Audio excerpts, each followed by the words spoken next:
Pessoal, pela terceira vez, bom dia. Esse é o terceiro e último vídeo, tá? Da manhã. A gente vai falar pouquinha coisa. A gente vai falar um pouquinho, na verdade, sobre segurança, que é o protocolo IPsec, que ele é nativo do IPv6, tá?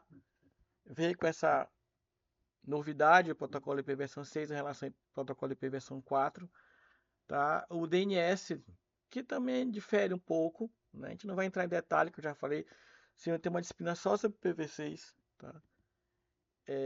O QoS, a qualidade de serviço, que também é uma novidade, e também um pouquinho sobre mobilidade, né, que ele é um pouquinho diferente em relação ao IPv4, ele é mais aprimorado em relação a isso, esse protocolo, tá?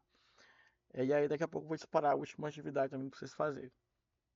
Então o IPsec, né, uma solução que foi desenvolvida para atuar na camada de rede, tá? Já era difundida antes do IPv4, mas só que o IPv4 não possuía suporte nativo, tá? Então você pode implementar essa solução de segurança tanto nos dispositivos finais, como nas máquinas, né? Ou nos intermediários, né? No caso, quando você usa o protocolo IPv6, né? Você tem que implementar, não, eu vou dizer, você tem que ativar. Vou falar assim, talvez seja a palavra mais correta, tá? Porque ele é nativo, mas você tem que ativá-lo, né? E ele usa dois protocolos que a gente falou sobre eles, inclusive, lá na frente, né? O Authenticator Reader, né? E o Encapsulated Security Payload, né? Que é o ESP. A gente falou lá na frente, estava falando dos cabeçalhos de extensão, a gente falou sobre isso, né? Então esse Authentication Reader, né? Ele é responsável por autenticar o cabeçalho da mensagem, dos pacotes, né? O Encapsulated Security Payload por criptografar, né? Tanto o cabeçalho quanto a informação vai depender de que forma você vai estar usando isso, né? Então o IPv6 tem, né? O IPsec é nativo, mas não é automático. Você tem que implementá-lo, tá? E no caso, você implementa de fim a fim, né? Das máquinas, né? Até os dispositivos intermediários e finais, né? E aí não precisa mais um protocolo NAT, né? Você não precisa fazer transacionamento de rede e tal, né? Então você pode fazer isso de duas formas, né? É o modo de transporte e o modo de túnel, né? Como é que seria cada um desses? O modo de transporte é o seguinte: você vai utilizar, tá, o protocolo somente para é, os dados, tá? Aqui, ó, o cabeçalho TCP, né, do transporte, né, os dados, e você vai fazer aqui, ó, aqui está o SP, que é o Encapsulation Security Payload. O cabeçalho do pacote IP, ele vai desprotegido, tá? E a autenticação também, tá certo? Não vou ter aqui essa figura de criptografar tudo, apenas os dados, tá? Isso aqui é o modo de transporte. O outro modo que é o mais comum é o modo túnel, tá? Que ele criptografa tudo, tá? E na verdade ele vai fazer um novo cabeçalho, tá? Um novo cabeçalho, tá? E ele vai criptografar tudo aqui, ó. O cabeçalho IPv6, né? Os dados, tudinho, tá? Só que, o que acontece? Você vai criar um cabeçalho maior, né? E vai dar mais trabalho para o roteador, mas mesmo assim ele é mais difundido, ele é mais comum, tá? O DNS, não vou entrar em muito detalhe aqui não, tá? O DNS é fundamental para o funcionamento da rede, a gente sabe disso, né? Que aí você não consegue decorar os números, mais os nomes, né? Então a ideia era que a migração do DNS do IPv4 para o IPv6 fosse o mais transparente possível, né? Então, para nós não foi criado nenhuma barreira, eu vou dizer assim, nós usuários, eu vou dizer assim, né? Só que o número, o endereço agora ficou maior, né? E aí você vai precisar de mais servidores e tal, mais servidores mais robustos, eu vou dizer assim, né? E um detalhe é que o endereçamento, né, IPv6, né, em DNS, ele é o contrário, viu? Ele é o espelho, tá? Então, por exemplo, 2001 DB8 Café 1 é isso aqui tudo, tá? Até aqui, viu? Então, só por curiosidade, né? Então, por exemplo, o DNS do Google em IPv4 é 8888, né? No caso aqui do PVC 2001, 4860, 2.2.8888, né? Que é só uma curiosidadezinha, né? E no caso também do IPv6, a gente pode operar com qualidade de serviço, né? Então, se você, por exemplo, tem um cliente que ele usa real time, né? Por exemplo, quem joga online aí, se a operadora quiser, ela pode oferecer um produto mais caro, né? Porque esse pacote ele vai marcado, tá? E aí lá no roteador ele vai ter prioridade, assim como o Sedex da vida, né?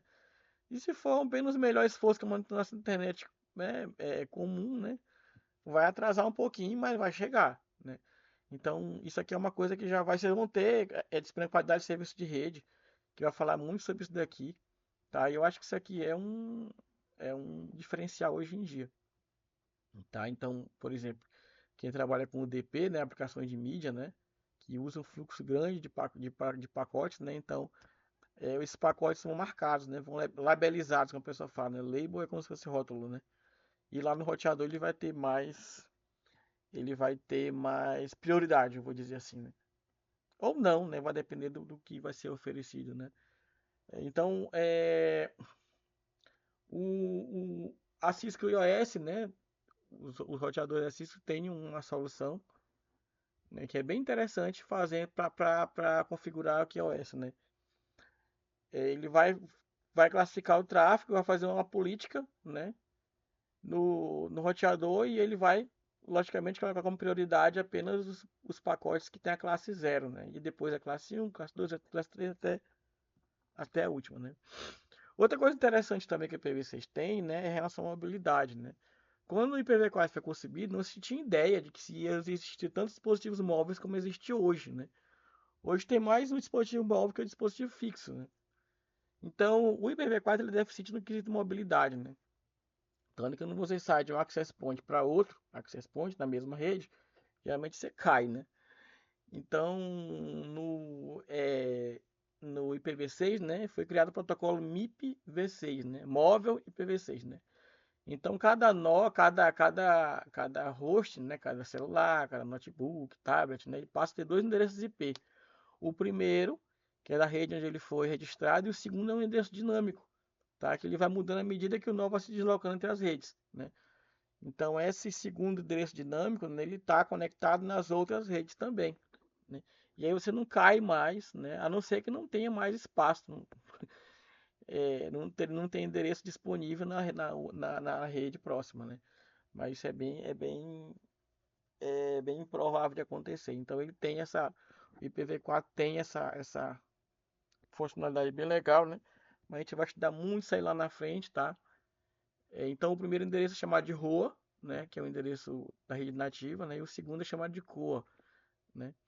E aí na rede nativa tem um carinha, né? Que é responsável por criar e manter uma tabela de associação. Então você recebeu o endereçamento ROA, que ele vai estar associado a um COA, tá?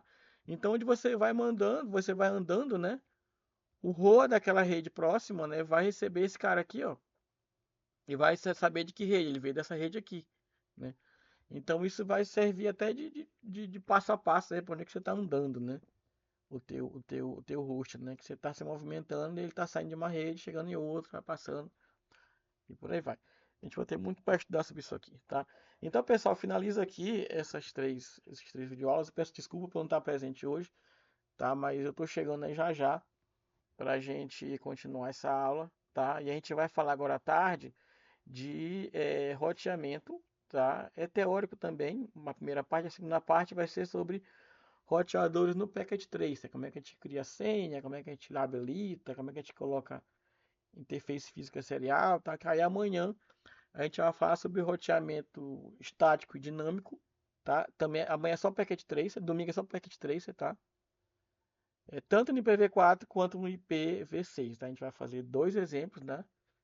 Com o IPv4 e com o IPv6, para você ver qual é a diferença no roteador em relação aos protocolos, tá certo? É isso e até mais tarde. Um abraço.